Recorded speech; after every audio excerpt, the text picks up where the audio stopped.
Hello, Woodward community. I'm Stuart Gully, president of the Academy, and I am delighted to welcome you to this interim report of the Anti-Racism Task Force as we update you on our work on diversity, equity, and inclusion. Before I dive into the particulars of our review, I want to acknowledge the backdrop that exists in the larger culture of the United States in which this work is taking place. The global pandemic that we have fought since March of last year, the racial injustice that was made so pronounced over the course of the summer, and the deep divisions that we have experienced politically since the election in November have created a fraught moment for our society. Sadly, it seems that any conversation about a matter related to race or diversity is now viewed through a political lens, as if there is a left or right, a Democratic or Republican agenda to drive in these conversations. I want to make it clear that that is not the case here at Woodward. And I'd like to set the record straight about what we are trying to attempt in our work in diversity, equity, and inclusion. To do that, I need to go all the way back to April of 2010, when I had my own inauguration after having been at the Academy for 10 months. And in my address, I talked about our commitment at Woodward to a deep respect for difference, and that to do that required all of us here to be open to and willing to look at the world through the lens of someone different from ourselves. The examination of the lens of someone else different from us is not to drive a political point, but instead is intended to deepen our commitment to respect and appreciation for every single person at the Academy. I'm reminded of the quote by Dr. King, "Injustice anywhere is a threat to justice everywhere. We are caught in an inescapable web of mutuality, tied in a single garment of destiny. What affects one directly affects all indirectly." When we look at the world through the lens of someone different from ourselves, we hopefully are learning about how we can be better human beings, how we can embrace others with deeper appreciation and show our true humanity. So this work that we're doing around race, particularly about the Black experience at Woodward, hopefully is going to help reveal for us ways that we can be more respectful and affirming of people regardless of what their race is, their nationality, their religion, or their sexual orientation or gender identity. Indeed, in this presentation you're about to hear, you're going to understand that we are learning things about our community that aren't just about race, that particularly for our LGBTQ students, they have particular concerns and issues, which we are now in the process of attempting to address. So with this as background, I'm very pleased to give you an update on the work of our Anti-Racism Task Force. I'd like to remind you about the task force itself, which was established in July of this past year, a cross-section of the individuals that you see here on this slide who have worked together almost weekly since early July, particularly during the summer and monthly during the fall, to make significant progress at the Academy.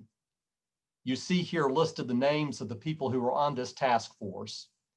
In addition to the vice presidents and myself, we have a number of governing board members, some who are current parents, some who are former parents. We have the former president of our Alumni Association, the former president of the Student Government Association, and the current president of the parent community. And so we believe that we have invited to the table in this conversation the varied voices that exist at Woodward around this topic. Our initial webinar with you was in late August the 26th to be exact. And in that webinar, we shared with you that we had developed an anti-discrimination statement. We also noted that we were in the process of developing a hate speech policy, and that one conclusion we had already reached was that the N-word would be permanently banned from campus by all people, regardless of race. We shared with you about the demographic representation on campus, both in the student population as well as within our faculty. We were able to affirm that there is no pay inequity at Woodward based on race. And we shared that we are committed to the ongoing work of diversity, equity, and inclusion at Woodward. And to do that, we are seeking funds to make that possible. We pledged that we would report back to you on next steps about the development of a hate speech policy, how to report transgressions, updates to handbooks, and conduct a climate survey, as well as academic leveling, a curriculum review, and diversity training for our faculty and students. And so now I'm pleased to invite Marcia Pruitt-Spiller, our Senior Vice President for Academic and Student Life, and Vicki Palmer, the chair of our Anti-Racism Task Force, who has served on the governing board for over 20 years and is the mother of an alumna of Woodward. She is also the retired Executive Vice President and CEO of Coca-Cola Enterprises. And they're going to share with you about our hate speech policy, our whistleblower policy and safe reporting, our updates to the handbooks, and the results of our climate survey, and then next steps. After their presentations, I will come back to close us out. So Mrs. Spiller, I invite you now to bring us up to date on the hate speech policy. Thank you, Dr. Gully. It's my pleasure to highlight the items on the agenda that you mentioned. And while I won't be reading all that's on all of the slides, I will raise the salient points of these topics and hope that you, our Woodward community, will refer to our DEI section on our website to get more detailed information. So let's begin with the hate speech policy. In writing our policy, we realized that we needed to make the distinction between racist and inappropriate language and hate speech. Our goal is to prepare students for success at Woodward Academy and beyond, with no tolerance for racist or inappropriate language, symbols, or hate speech. We have defined racist and inappropriate language, and we've given you a list of examples and symbols that we find inappropriate and that we will not tolerate. These are examples and certainly not a limited list.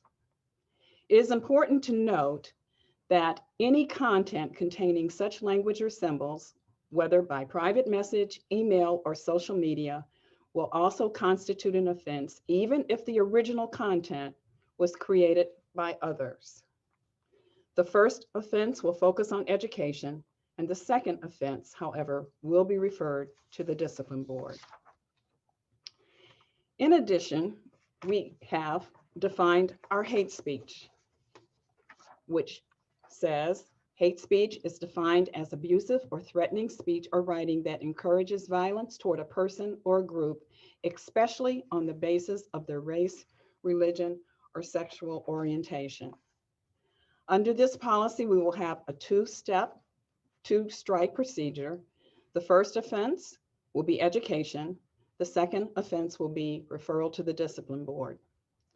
A student should report hate speech by another student to any administrator at his or her school. A student should report hate speech by a faculty member to the principal. But in both instances, the charges must be documented. And as always, we reserve the right and have the sole discretion to move an issue to the discipline board when we feel that that is appropriate. We have a whistleblower policy because we believe that our environment should not penalize or have retaliation for people who give us feedback in areas where we can improve. And so the whistleblower policy, which has now been in place, has been prominently communicated to our employees and will be added to the employee handbook. We will also be making it available on the employee intranet. In addition to the whistleblower policy, we have added a new system called SafeReporting. And while SafeReporting is not a replacement for the whistleblower policy, it does allow a complaint to be escalated to another level if it has not been satisfactorily resolved, and it allows the reporters to remain anonymous. Again, we ask that there be documentation for any charges or complaints that are brought. The procedure for SafeReporting can be found in the parent portal and is on the student's PowerSchool counseling page. We've done some work on our employee handbooks as well, and they now include student language and the student process for reporting. They also include our recruitment and selection policy, stating that we are committed to hiring, developing, and retaining the best qualified talent. We are explicit about our expectations for a classroom and office environment, that all classroom decor must be relevant to what is being taught, and that no offensive materials or graphics are allowed.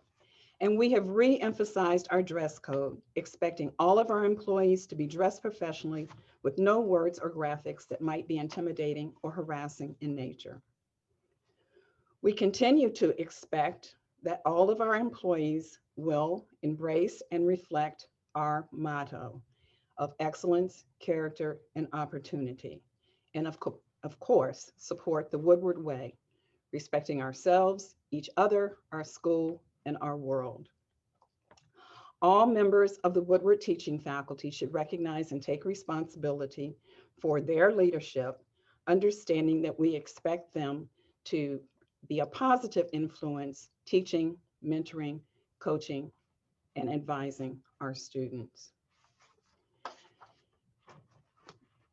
Faculty and student interactions should continue in the classroom to be relevant to the subject being taught.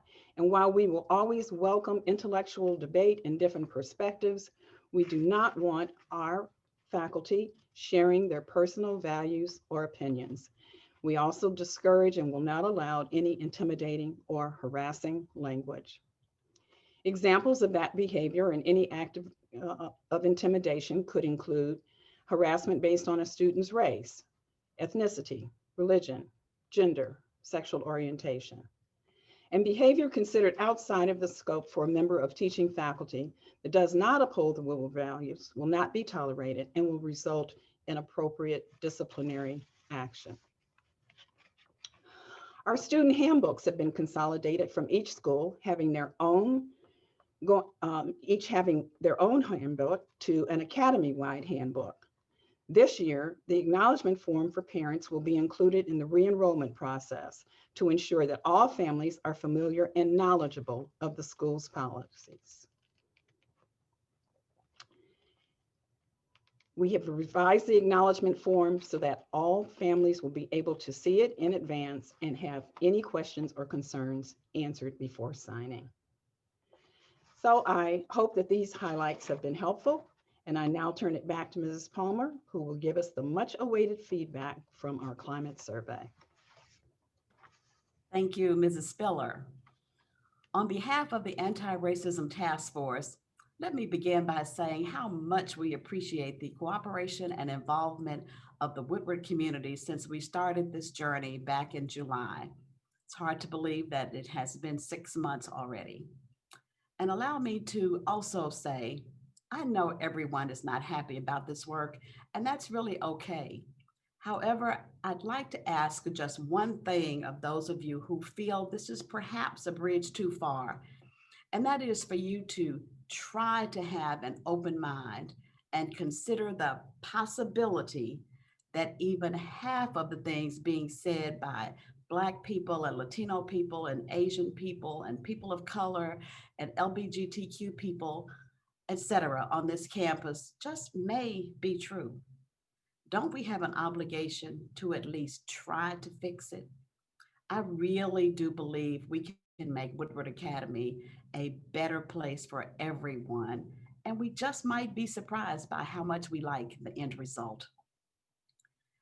Now, in order to better understand the thoughts and opinions of the entire Woodward community, and to provide for complete confidentiality, back in November, we hired a firm called Authentic Connections, which is an independent third-party research firm to conduct a climate survey based primarily on race for all students in grades 6 through 12, all employees, and all current parents. We had 3 objectives in mind when we began preparing for the survey. First, we wanted to truly understand the types and degrees of racism and discrimination experienced by members of the Woodward Academy, literally across the board.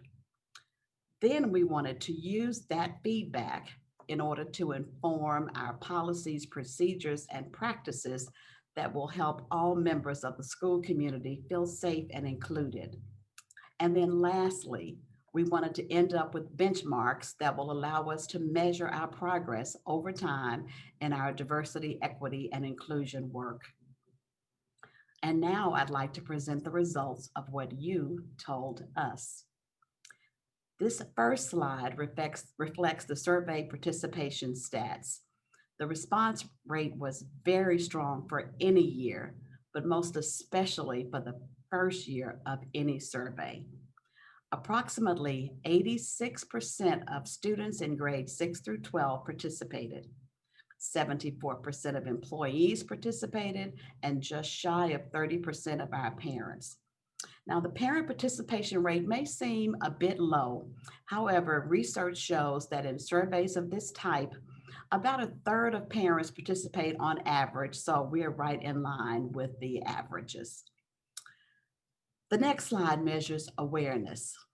We were very pleased with how aware our community is of our anti-racism efforts to date. 88% of our students were aware of our efforts, 99% of our employees, and 91% of our parents were aware of our anti-racism efforts. And we found that these numbers didn't vary significantly by race or gender. And I really like this outcome because it tells us that literally our whole community is listening. The next question was related to our mission statement and how well it aligns with the actual experiences of our families. So let's take a moment to review our mission statement, and I'm going to read the mission statement. Woodward Academy is Atlanta at its very best. We intentionally bring together students from diverse backgrounds, perspectives, and experiences, creating a richer learning community and exceptional academic opportunities. Our students and graduates are caring and compassionate global citizens who are a microcosm of what the world should be. So this slide measures alignment with our mission statement. And before I get into the responses, let me point out how you should look at these bar graphs. Basically, everything in any shade of blue is a positive response, and the gray or neutral bar is also typically considered positive, and then any shade of red is negative. So let's see how our families responded. 84% of employees found our mission statement is aligned with their actual experience. 79% of our parents found this to be the case as well. Another very positive outcome across the entirety of our community. The next set of questions were about the perceptions of our students as to whether Woodward is a welcoming environment to all.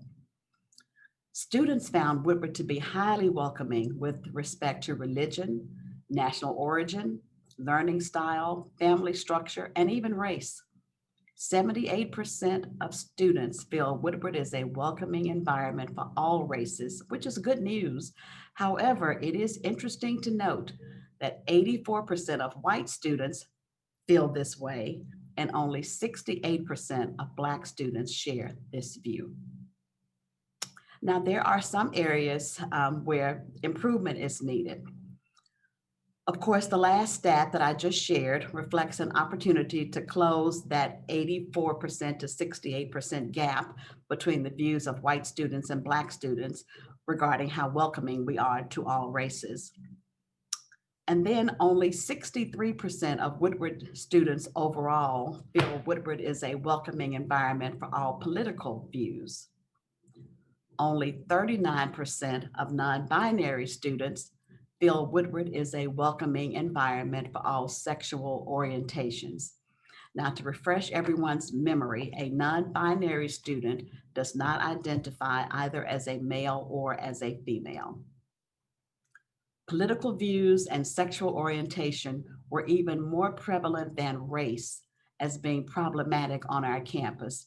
It's yet another example that we are indeed hearing from all of our students. A key takeaway here is none of us are ever absolutely right or absolutely wrong, because we're all limited by our personal experiences, by what we think. We can only grow and expand our horizons when we're exposed to a wide array of thoughts and opinions, thus reducing our personal biases. This is how we truly prepare our young people to be successful in this enormous melting pot that is America. And to conclude this section, let me point out that adult perceptions were very similar to those of our students. And now we're going to shift to attitudes about racism. 49% of students feel that racism is a problem at Woodward. 64% of Black students feel this way, as compared to 42% of white students.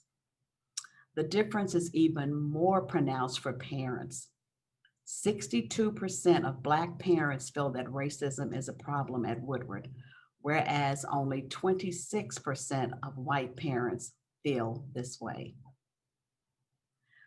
The benefit of being at a place with as much diversity as Woodward Academy should be the opportunity to truly get to know people whose cultures and backgrounds are different from our own. For it is only through understanding another person's journey that you can truly see them and their uniqueness, their individual uniqueness, without judgment or fear, but instead with clarity, acceptance, and appreciation. This is truly what we want for every young person at Woodward Academy. The next two slides are on discrimination. Despite roughly half of our respondents believing racism is a problem, it is interesting and heartening to see that students themselves said they have not experienced discrimination from adults, as you see on this slide, or even from their peers, which you see on this next slide.